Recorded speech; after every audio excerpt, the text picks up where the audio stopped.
Atravessar o Atlântico num barco a remo, sozinho, seria possível? Está fazendo 2 anos que o brasileiro Amir Klink completou a primeira travessia da África ao Brasil num barco a remo. Pode parecer apenas uma aventura, um desafio à natureza.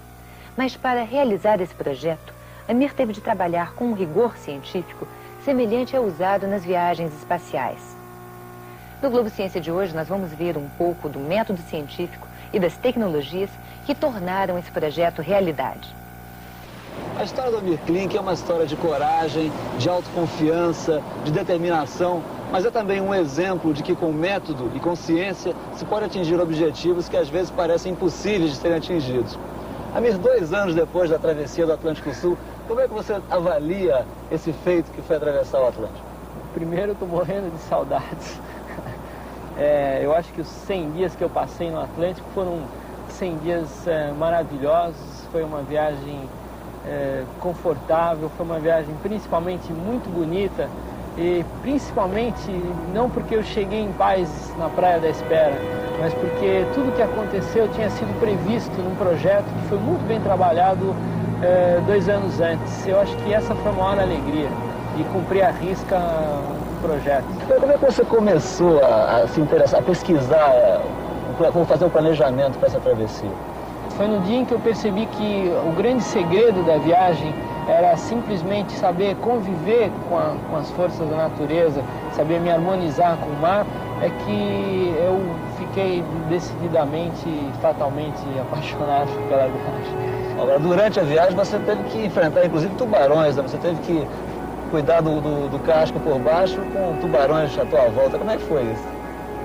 Eu tive um convívio fantástico com o meio marinho, tive companheiros ilustres de viagem, que foram os dourados, foram as baleias, um convívio muito bonito com as baleias. Tive companheiros menos ilustres e mais perturbadores, que foram alguns tubarões. Tive muito medo no começo, mas depois eu entendi a razão de eles estarem me seguindo. Eles vinham às vezes se esfregar à noite no fundo do casco. E começou a se formar uma espécie de molusco no fundo do casco. E quando esses tufos desse molusco estavam grandes, os tubarões mudaram de comportamento e começaram a dar pancadas no fundo. E eu comecei a ficar apavorado. E eu descobri com o tempo que eles era um modo de eles soltarem esses moluscos para atrair os dourados, para poder atacar os dourados. Durante os 102 dias da travessia, Amir remava uma média de 8 horas diárias. Até o final do dia, precisava avançar 40 milhas, aproximadamente 74 quilômetros. Pode parecer uma distância muito grande, mas, segundo os cálculos de Amir, apenas uma 4ª parte desse esforço seria realizada no remo. O resto ficaria a cargo das forças da natureza. Durante os 3 anos que antecederam a viagem, o Amir passou uma boa parte do tempo dele estudando, pesquisando, tentando descobrir tudo que ele podia sobre as rotas de navegação no Atlântico. Amir, como é que foi essa tua etapa inicial do planejamento da viagem? Foi a etapa mais dura da viagem, a mais trabalhosa, e foi a etapa que garantiu o sucesso da viagem, que foi o estudo das correntes e ventos que vigoram no Atlântico Sul. Foi esse estudo que me possibilitou definir a rota, porque eu não vim contra o Atlântico, mas sim a favor das correntes e ventos que vigoram no Atlântico Sul. Assim como os portugueses, quando chegaram no Brasil, quando começaram as grandes navegações. Então você vê aqui, por exemplo, Portugal foi importante na época dos descobrimentos, em grande parte pela posição estratégica em relação a ventos e correntes. Então o Atlântico divide-se em 2 rodamuinhos gigantes, o Atlântico Norte e o Atlântico Sul, que giram em sentidos contrários. E os barcos dos portugueses, assim como o meu barquinho a remos, eles não podiam ir contra as correntes e os ventos, eles eram obrigados a seguir, a sempre ter vento favorável. Então isso explica por que para ir para as Índias, eles tinham que sair daqui, costeando a África, passar muito próximo ao Brasil, até encontrar correntes favoráveis para subir pelo Oceano Índico para as Índias. Assim como para ir para a América Central, eles iam sempre contornando esse regime de correntes, ou seja, eles saíam daqui iam para América do Norte, América Central e retornavam pelo Atlântico Norte. E as correntes marítimas se portaram como você esperava durante a travessia? Graças a Deus. Mas isso é interessante a gente ver, por exemplo, o caminho mais curto para vir da África para o Brasil seria partindo aqui da África do Norte para Natal. Só que esse caminho você vê aqui, em parte as correntes são favoráveis, mas em outra parte as correntes não são contrárias. Eu saí da Namíbia, no sul da África, e fiz uma curva assim para chegar até Salvador. E por que eu não vim em linha reta? Ou por que eu não saí mais do norte? Se eu tivesse vindo em linha reta, eu passaria num dos lugares mais perigosos do Atlântico para uma embarcação a remo, que é o centro de alta pressão. É esse miolo, que é um roda-moinho, e daqui eu não conseguiria sair. Foi aqui que desapareceram os 3 que tentaram antes. Se eu tivesse saído mais em direção ao norte, eu conseguiria atravessar o Atlântico, mas dificilmente tocaria no Brasil e iria para a América Central, e aí não teria nem água nem suprimentos para chegar ali. Definido o caminho que tornaria a viagem possível, Amir precisava de um barco adequado. Ele buscou, então, a experiência de travessias semelhantes. Zé Carlos, você já tinha projetado algum barco a remo na sua vida? Não. Barcos a remo normalmente não são projetados, são feitos. Vai ver que todos os barcos dos nossos caiçaras navegam bem dentro das condições específicas para as quais eles são feitos, mas não tem projeto. É tradição oral, passada de pai para filho, de construtor para construtor, né? Mas para enfrentar um meio ambiente tão hostil quanto o Atlântico Sul, como o Amir pretendia, havia necessidade de se colocar algo de técnica, algo de ciência no projeto do barco. Havia necessidade de um projeto. Mas você partiu de quê? Qual foi o marco zero desse projeto? O marco zero do projeto é o próprio Amir. Quer dizer, o barco a remo o elemento de propulsão do barco é o remador. Então a gente tem que fazer um barco adequado ao remador. Do mesmo jeito que você projeta um cockpit de carro de corrida para o tamanho do corredor que vai estar lá dentro, né? O barco do Amir foi projetado para o tamanho dele, foi projetado para as exigências dele, para o que ele queria nessa travessia do Atlântico. Para chegar ao projeto final, o Zé Carlos Furia produziu mais de 150 pranchas com desenhos de detalhes construtivos, plantas e gráficos de estabilidade do barco. Além de toda a arte que é preciso para chegar às formas do casco, o projetista precisa prever todas as situações possíveis para evitar surpresas desagradáveis em alto mar. E a resistência estrutural do barco? Ele tinha que enfrentar ondas de 10 metros de altura. Como é que você resolveu esses problemas? O problema da onda é uma história muito séria. O problema da onda principal é que ela pode virar o barco. E ela pode fazer isso com qualquer barco, com um barco de 6 metros ou com um barco de 20 metros. O problema do Amir é ter um barco que, uma vez virado, desvire. Você não pode fazer uma coisa que virou, tudo bem, não afunda, tá jóia, mas você tem que sair por baixo d'água para depois desvirar o barco. Então o barco do Amir era desvirável internamente. Ele tinha características de um João teimoso, de virar sozinho, já a tendência dele de ficar de pé sozinho já era muito grande, mas fundamentalmente colocou-se no fundo do barco, e por isso que eu falo fundamentalmente, tanques de lastro que permitiriam abaixar mais ainda o centro de gravidade para garantir que o barco ficasse de pé na hora que ele, porventura, tendesse um pouquinho a ficar de cabeça para baixo. Na travessia do Atlântico Sul, Amir encontrou um grande apoio na experiência de um francês chamado Gerard Daboville, que cruzou o Atlântico Norte em 1980. O maior problema que Daboville teve não foram tubarões ou tempestades, mas sim o que ele comeu durante a viagem. Daboville passou 2 meses e meio à base de atum enlatado. Se você pensa que um navegante solitário tem que passar mal de boca no mar, está enganado.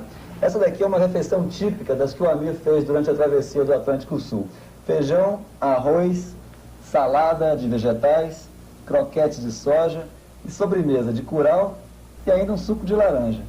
Quem preparou esse programa alimentar para a travessia do Amir foi a Flora, que é nutricionista da Nutrimental, uma empresa brasileira especializada em alimentos desidratados. Flora, como é que são preparados esses alimentos desidratados da Nutrimental? Eles basicamente são alimentos naturais, onde a gente, através da aplicação de calor, retira a água do alimento. Com isso, você preserva um feijão, um arroz por 1 ano ou mais. O valor nutritivo desses alimentos não diminui com o processo de desidratação? Não, em absoluto. O processo é controlado e não há perda absoluta de valor nutritivo. Esse tipo de alimento atendia uma série de pré-requisitos para a travessia. Conservação em condições extremas de umidade e temperatura. Alto poder nutritivo. balanceamento perfeito, baixo peso e volume, tudo muito bem resolvido. O único problema dos alimentos desidratados era o volume de água necessário para a reidratação, para o preparo. E aí a solução encontrada foi, no mínimo, criativa. Usar alimentos sem sal e cozinhar com a água do mar. Mas esse daqui era um pacote com refeições para um dia para mim, né? Isso, aqui dentro ele tinha um café da manhã, 2 lanches, um almoço e um jantar, e aproximadamente 4.000 calorias.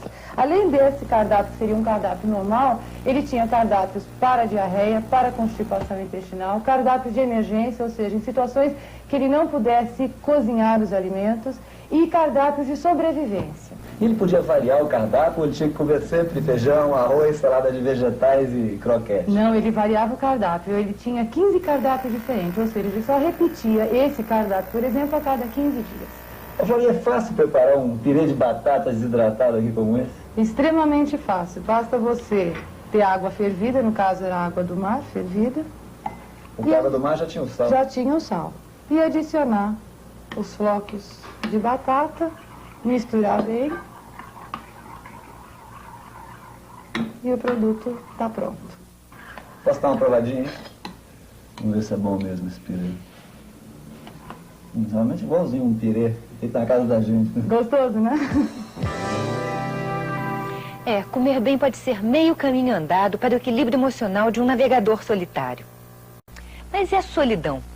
Muita gente poderia pensar que o grande problema de uma travessia como essa é o isolamento, a solidão. Veja só o que o Amir diz sobre isso. A gente tem uma tendência muito fácil, muito gratuita de confundir isolamento com solidão. Eu estava completamente isolado no meio do Atlântico. Eu acho que nunca tive tão isolado na minha vida, provavelmente eu nunca venha estar tão isolado. Mas eu jamais estive só em momento algum. A solidão é o grande problema nos centros urbanos, é o problema das grandes cidades. A solidão é não ter diálogo, não ter contato, não ter apoio nas pessoas. E isso, sinceramente, eu posso dizer que eu não tive. Eu acho que jamais tive tantos amigos e tanta gente remando comigo como quando eu estava no meio do Atlântico. Era simplesmente impossível sentir solidão. Eu senti foi uma bruta saudade, e eu acho muito saudável sentir saudade. A gente sente saudade quando gosta das pessoas. Esse apoio em terra foi fundamental quando o tempo fechou e o Amir se viu cercado por ondas gigantescas que chegaram a virar o barco diversas vezes. Durante uma semana ele teve que ficar trancado na cabine. Em situações como essa é que se percebe o valor do rádio. Além de ter projetado a antena principal do barco, o seu Álvaro foi uma espécie de anjo da guarda do Amir, conversando com ele pelo rádio durante todo o trajeto da África até o Brasil. Como é que você fazia o contato com ele pelo rádio? Esse contato foi feito através desse equipamento, que é um equipamento de rádio amador, nas faixas de amador, né? E foi combinado previamente um horário estabelecido de acordo com um boletim de propagação que nós temos, e nós trabalhamos em função disso. Então, o horário escolhido, o melhor, foi em torno de 12h30. Sempre na mesma frequência? Sempre na mesma frequência, ou proximidades, desde que não tivesse uma outra estação usando, né? Seu Álvaro, que tipo de informações o senhor passava para o Amir pelo rádio? Eu passava uma informação colhida por boletins meteorológicos que me passavam do Rio de Janeiro, do Ministério da Marinha. Esses boletins davam uma cobertura para o Amir de 24 horas, sempre na frente, né? Para ele se precaver contra chuvas e tempestades, possíveis tempestades, mas felizmente não hoje. E quem mais conversava com ele pelo rádio? Vinham várias pessoas. Veio o projetista do barco, o médico que acompanhou ele na viagem toda, permanecia sempre comigo aqui, todos os dias que nós falávamos. A mãe do Amir, geralmente nos fins de semana, ela vinha aqui falar com ele, matar um pouquinho da saudade, né? Além do rádio amador, Amir levou 2 unidades de VHF, que são rádios para comunicação a curta distância, com navios, por exemplo. Ele dispunha ainda de um rádio receptor, um gravador e algumas lâmpadas. Se ele quisesse gerar toda a energia que consumia por meio de um sistema de pedais ligado a um dínamo, Amir teria que pedalar 4 horas diárias. Nada bom para quem já remou o dia inteiro.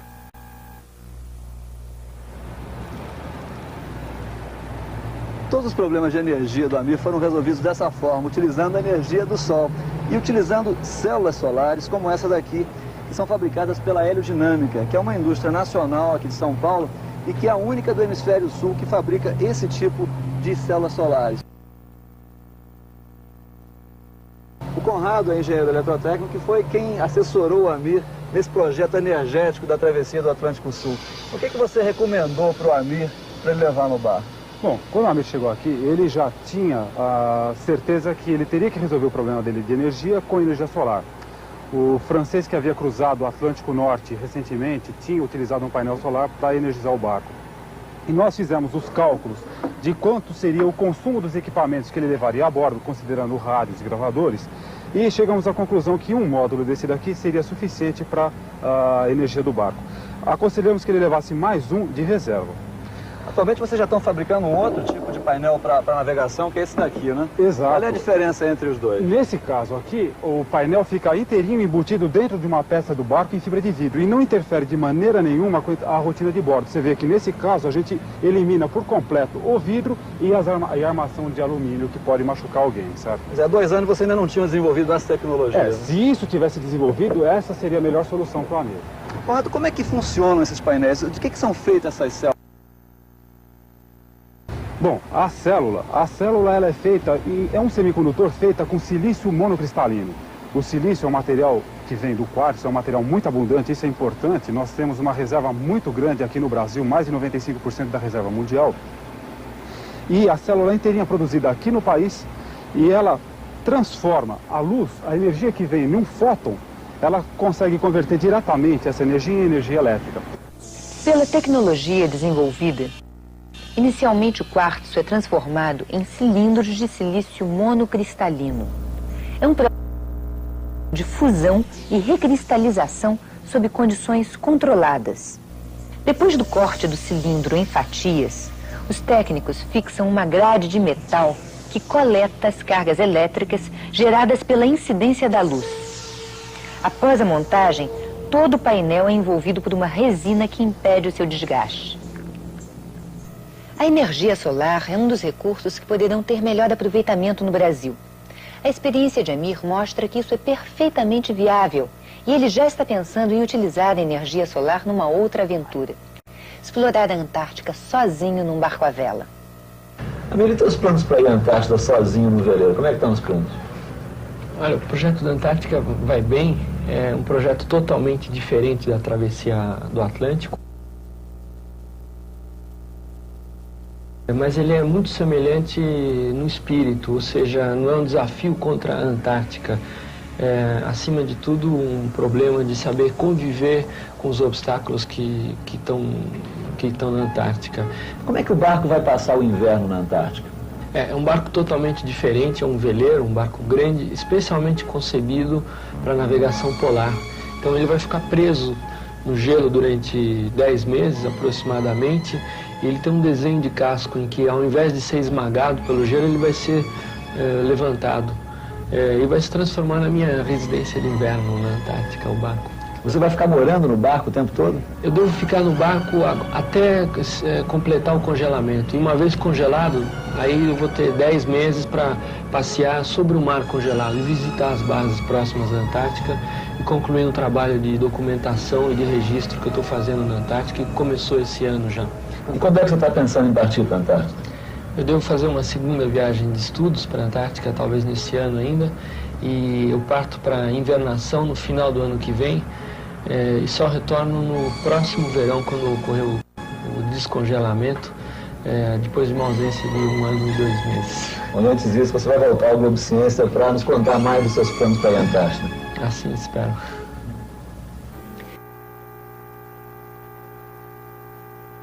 Amir sobre a travessia do Atlântico Sul.